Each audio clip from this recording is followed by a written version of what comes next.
Hello दोस्तों, स्वागत करते हैं आपका इस YouTube channel Satyajit study centre में। तो दोस्तों, आज के इस वीडियो में जानने वाले हैं बिहार बोर्ड विषय गणित का प्रश्नावली 1.2 का क्वेश्चन नंबर 5 को देखने वाले हैं दोस्तों।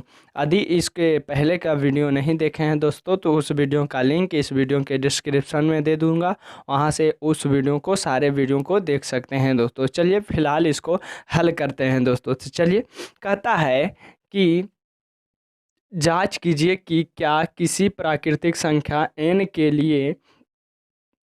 लिए संख्या n के पावर n अंक पर 0 पर समाप्त हो सकता है। तो दोस्तों, यहाँ से हम क्या करते हैं, यहाँ से हम लिखेंगे दोस्तों हल करते हैं। हल करने के बाद देखिए, कोई भी संख्या को गुना यदि जो 0 पर समाप्त करना है दोस्तों, 0 पर, तो उस संख्या के गुणनखंड में 2 और 5 होना जरूरी है दोस्तों, तभी वह संख्या 0 पर समाप्त हो सकती है, अन्यथा वह संख्या 0 पर समाप्त नहीं हो सकती है दोस्तों। तो चलिए इसका गुणनखंड करके देख लेते हैं। हल लिखे हैं, उसके बाद यहाँ से गुणनखंड लिखेंगे दोस्तों। तो लिखते हैं 6 का गुणनखंड बराबर 6 का गुणनखंड बराबर 6 का जब गुणनखंड करेंगे प्यारे साथियों, तो 2 गुना 3 आएगा दोस्तों।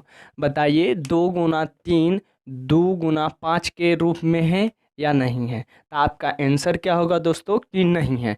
तो जब नहीं है तब बताइए कि 0 पर समाप्त हो सकता है या नहीं हो सकता है। जब आया ही नहीं 2 और 5 के रूप में, तो यहाँ पर कैसे हो सकता है समाप्त 0 पर दोस्तों? तो चलिए इसी को हम शब्द में लिख लेते हैं। तो यहाँ से हम लिखते हैं दोस्तों कि 6 का गुणनखंड करने पर 6 का गुणनखंड करने पर 6 का गुणनखंड करने पर 2 गुना 5 के रूप का नहीं है। अर्थात कहने का अर्थ यही है दोस्तों कि यह कभी 0 पर समाप्त नहीं हो सकता है।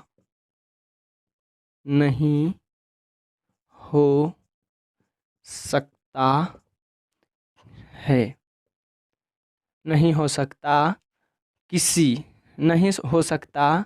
किसी प्राकृत संख्या n के लिए, किसी प्राकृतिक संख्या n के लिए। बस यही लिखना था कि यह कभी 0 पर समाप्त नहीं हो सकता किसी प्राकृतिक संख्या n के लिए।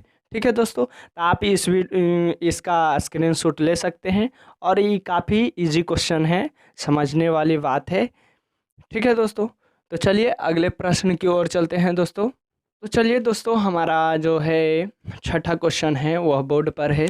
तो चलिए दोस्तों इसको पढ़ते हैं और हल करते हैं। तो दोस्तों यहाँ पर देख सकते हैं कि व्याख्या कीजिए कि 7 गुना 11 गुना 13 प्लस 13 और 7 गुना 6 गुना 5 गुना 4 गुना 3 गुना 2 गुना 1 प्लस 5 भाज्य संख्याएं क्यों हैं। ठीक है, इसको लिखना है दोस्तों, भाज्य संख्याएं क्यों हैं। कोई दिक्कत नहीं दोस्तों, इसको लिखते हैं।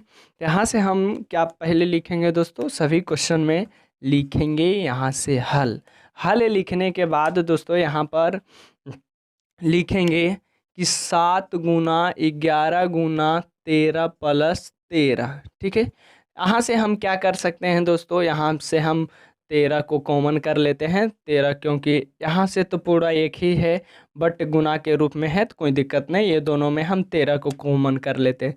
13 जब कॉमन किए दोस्तों, तो यहाँ पर क्या बचा, 7 गुना 11 बचा, और प्लस में क्या बचा दोस्तों, यहाँ पर 13 है, 13 को हम बाहर कर दिए तो कितना बचा, 1। चलिए आगे बढ़ते हैं दोस्तों। 13 इंटू 7 गुना 11 करेंगे तो 11 सते 77 हो जाएगा और प्लस 1। ठीक है दोस्तों, यहाँ 13 गुना 78 हो जाएगा।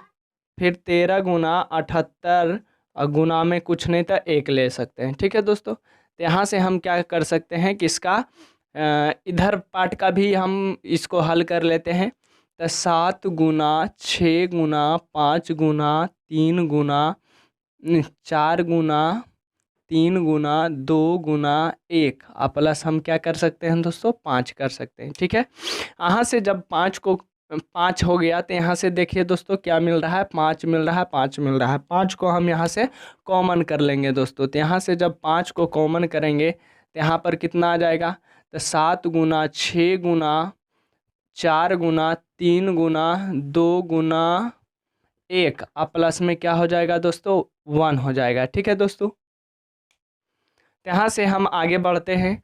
यहाँ से आगे बढ़ने के बाद 5 हो गया, इंटू में हम यहाँ पर जब इतना को गुना करते हैं 7 छक 42 और 42 गुना हमारा क्या हो जाएगा, 4 तिया 12 दूना 24, इतना करेंगे तो कितना आ जाएगा दोस्तों, 1008 आया और प्लस में 1 है। ठीक है दोस्तों, यहाँ से आगे बढ़ते हैं तो हमारा क्या आ गया, 5 इंटू में हमारा हो जाएगा 1008 प्लस 1 करेंगे तो 1009 आ गया। ठीक है दोस्तों, तो 5 गुना हम लिख सकते हैं 1009 और गुना में कुछ नहीं तो 1 लिख सकते हैं।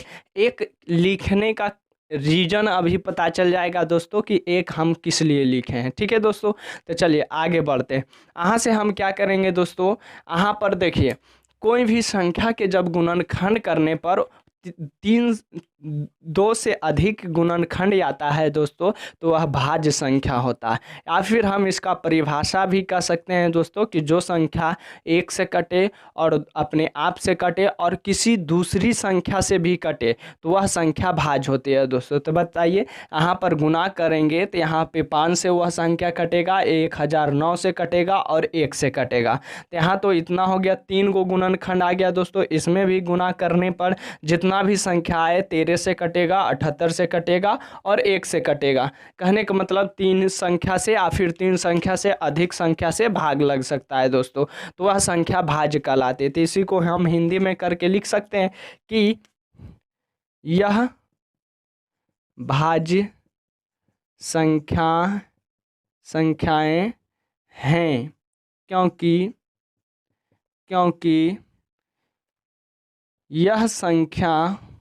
यह संख्या एक और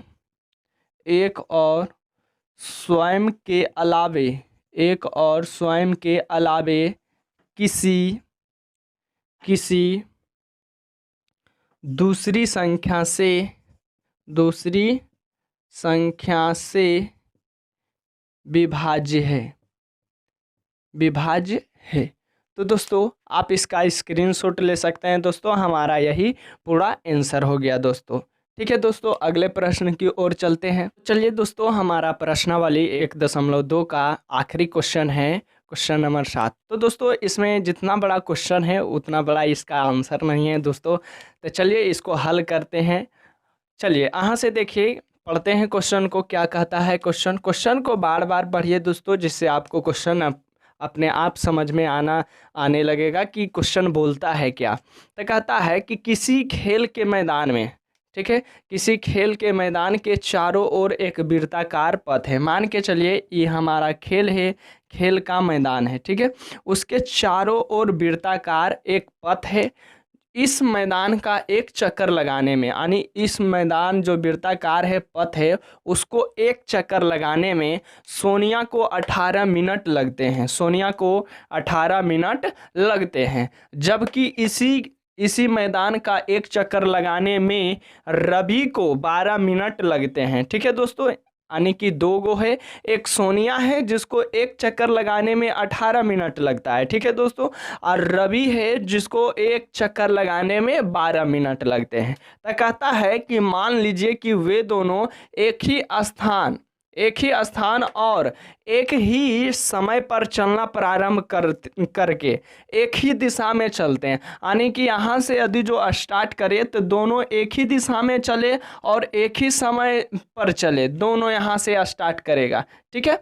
और कहता है एक ही दिशा में चलते हैं, कितने समय बाद वे पुनः प्रारंभिक स्थान पर मिलेंगे।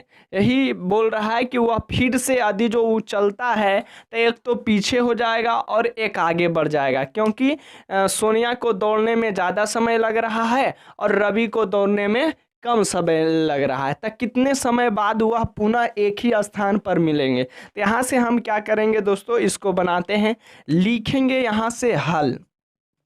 ठीक है दोस्तों, हल लिखने के बाद हम 18 है, सोनिया को 18 मिनट लगता है, तो 18 का हम गुणनखंड कर लेंगे। तो कितना आएगा दोस्तों, 2 गुना 3 गुना 3। ठीक है दोस्तों, यहाँ से हम फिर 12 का गुणनखंड कर लेंगे दोस्तों, क्योंकि रवि को जो समय लग रहा है वह 12 मिनट लग रहा है। ठीक है दोस्तों, तो यहाँ से 12 का गुणनखंड कर लेंगे, 2 गुना 2 गुना यहाँ से 3 आ गया, 2 दूना 4 तिया 12। चलिए हो गया दोस्तों।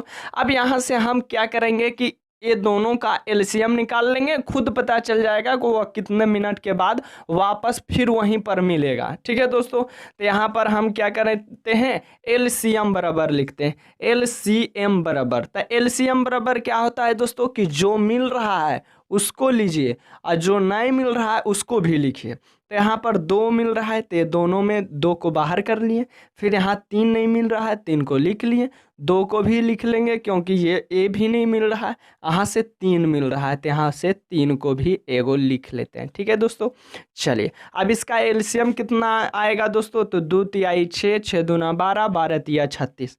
हमारा आंसर आ गया दोस्तों, 36 मिनट बाद वह पुनः वहीं पर दोनों आप मिलेंगे। ठीक है दोस्तों, तो यह हमारा क्या हो गया, आंसर। आप इसका स्क्रीनशॉट ले सकते हैं दोस्तों। तो चलिए दोस्तों, तो हमारा लास्ट प्रश्न था दोस्तों, प्रश्नावली 1.1 के। यदि जो वीडियो समझ में आया हो तो दोस्तों तो चैनल को सब्सक्राइब करें, लाइक करें और कमेंट में बताएं कि आपको वीडियो कैसा लगा दोस्तों।